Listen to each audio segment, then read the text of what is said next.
Shalom, Bapak Ibu Saudara yang dikasihi Tuhan. Puji syukur hari ini kita bisa bersama lagi untuk kita sama-sama merenungkan firman Tuhan. Nah, saya mau ingatkan saudara bahwa di saat-saat ini Tuhan arahkan kita untuk banyak membaca dan merenungkan serta melakukan di Yesaya pasal 30 ayat 15. Dalam ayat tersebut Tuhan berkata, dengan bertobat dan tinggal diam engkau akan diselamatkan. Dalam tinggal tenang dan percaya terletak kekuatanmu. Artinya di saat ini saudara, Tuhan mau kita banyak introspeksi diri supaya kita bisa bertobat dari semua kesalahan-kesalahan, kekeliruan kita di masa lalu, kita perbaiki di masa yang akan datang, supaya kita ditolong Tuhan bisa melalui saat-saat ini saudara. Nah, dalam hal apa kita harus bertobat? Saya mau mengajak kita untuk belajar dari kisah seorang tokoh dalam Alkitab yang bernama Elimelek. Nanti kalau saudara baca kitab pun, saudara akan baca kisah kehidupan Elimelek. Dia tinggal di Betlehem Yehuda, dan saat Betlehem Yehuda mengalami kelaparan, dia bersama dengan istrinya Naomi dan kedua anaknya Mahlon dan Kilion, mereka pergi ke tanah Moab. Mereka memutuskan tinggalkan Betlehem, mereka menetap di tanah Moab untuk bekerja, untuk berusaha, supaya mereka bisa terlepas dari kelaparan yang sedang terjadi. Tapi kalau kita baca kisahnya saudara, maka hal yang tragis menimpa mereka. Kenapa saudara? Karena dikatakan dalam waktu 10 tahun, Elimelek meninggal, juga kedua anaknya Mahlon dan Kilion meninggal saudara.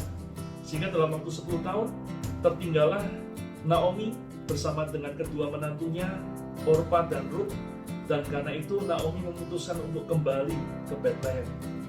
Waktu Naomi mau kembali ke Betlehem, dia berkata saudara, dengan tangan penuh aku berangkat, tapi dengan tangan kosong Tuhan mengeluarkan aku. Karena itu dia berkata, jangan panggil aku Naomi, panggil aku Mara, yang artinya adalah pahit saudara. Kenapa? Karena Naomi mengalami hal yang sangat tragis. Dalam 10 tahun dia kehilangan suami, kedua anaknya laki-laki, dan juga kehilangan semua harta bendanya saudara. Mengapa hal itu terjadi? Memang di Alkitab tidak dituliskan secara jelas, spesifik saudara. Tetapi kalau kita baca ayat-ayat di Alkitab, kita bisa dapat jawabannya kenapa Naomi mengalami hal itu. Mari saya ajak kita untuk membaca Ulangan pasal 2 ayat 9. Dalam Ulangan 2 ayat 9 dikatakan, lalu berfirmanlah Tuhan kepadaku, kata Musa, janganlah melawan Moab dan janganlah menyerang mereka, sebab aku tidak akan memberikan kepadamu apapun dari negerinya menjadi milikmu, karena Ar telah kuberikan kepada Bani Lot menjadi miliknya. Dari ayat tersebut saudara, saya menyimpulkan bahwa Tuhan sudah memperingatkan kepada orang Israel jangan masuk ke tanah Moab. Kalau mereka memaksa masuk, mereka nggak akan dapatkan apa-apa. Bahkan kita tahu saudara, akhirnya mereka banyak sekali kehilangan saudara. Nah saudara, dari kisah itu kita mengambil satu pelajaran bahwa ternyata begini, hal yang nggak baik yang kita alami saat ini, ya, hal yang tidak kita harapkan terjadi saat ini, seringkali saudara itu disebabkan karena keputusan-keputusan kita di masa lalu yang keliru, yang salah saudara. Mungkin Tuhan bahkan sudah mencoba memperingatkan kita lewat para pemimpin kita, lewat rekan-rekan kita. Tuhan memberikan nasihat, arahan, pimpinan, tuntunan, tapi kita abaikan, kita nggak lakukan saudara, sehingga kita mengalami dampaknya saat ini. Bahkan mungkin juga Tuhan sudah ingatkan melalui firman-Nya, melalui hamba-hambanya, tapi kita mengeraskan hati, sehingga meskipun kita tahu apa yang kita lakukan nggak sesuai dengan firman, ya, kita tetap lakukan, sehingga kita menuai dampaknya saat ini. Nah saudara, dari hal inilah kita harus bertobat saudara, karena sekali lagi, seringkali hal yang tidak kita harapkan terjadi saat ini diakibatkan karena keputusan-keputusan, perbuatan-perbuatan kita yang salah, yang keliru di masa lalu, sehingga kita menuai akibatnya saat ini. Nah saudara, dari hal itulah Tuhan mau supaya kita bertobat. Bagaimana caranya?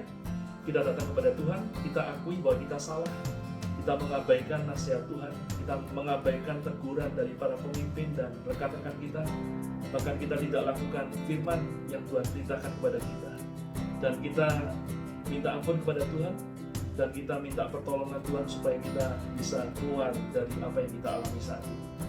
Dan saya percaya saudara, kalau kita mau bertobat daripadanya, pertolongan Tuhan pasti akan kita terima. Saya akan bacakan Yesaya 30 ayat 18 dan 19. Firman Tuhan berkata demikian, sebab itu Tuhan menanti-nantikan saatnya, hendak menunjukkan kasih-Nya kepada kamu. Sebab itu Ia bangkit hendak menyayangi kamu. Sebab Tuhan adalah Allah yang adil.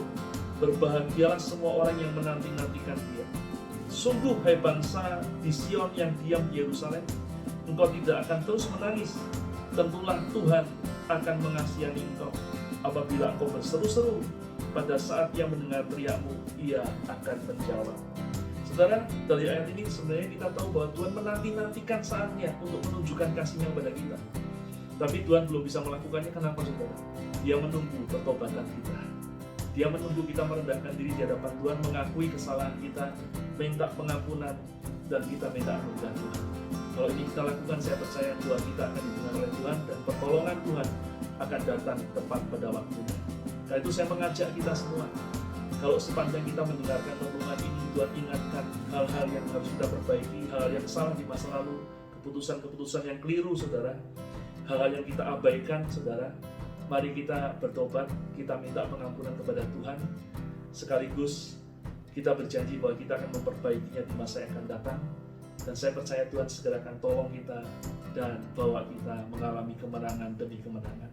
Nah itu mari satukan hati bersama-sama dengan saya, kita berdoa kepada Tuhan.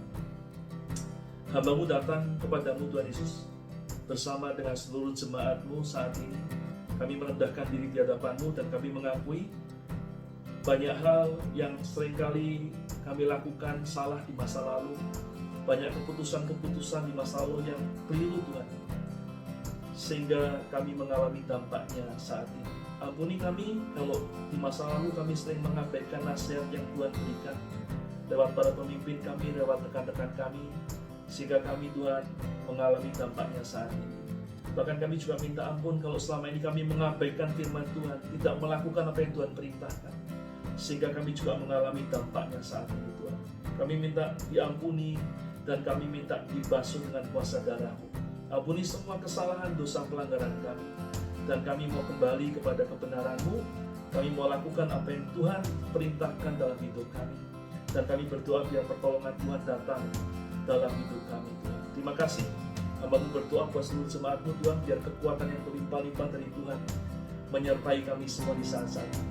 Dan Hamba-Mu berdoa melepaskan berkat yang terbaik, berkat Abraham, Ishak, dan Israel dicurahkan buat jemaat-Mu, memberkati segala yang dikerjakan, diusahakan, membukakan pintu-pintu jalan keluar, bahkan pintu-pintu berkat buat jemaat-Mu di dalam nama Yesus.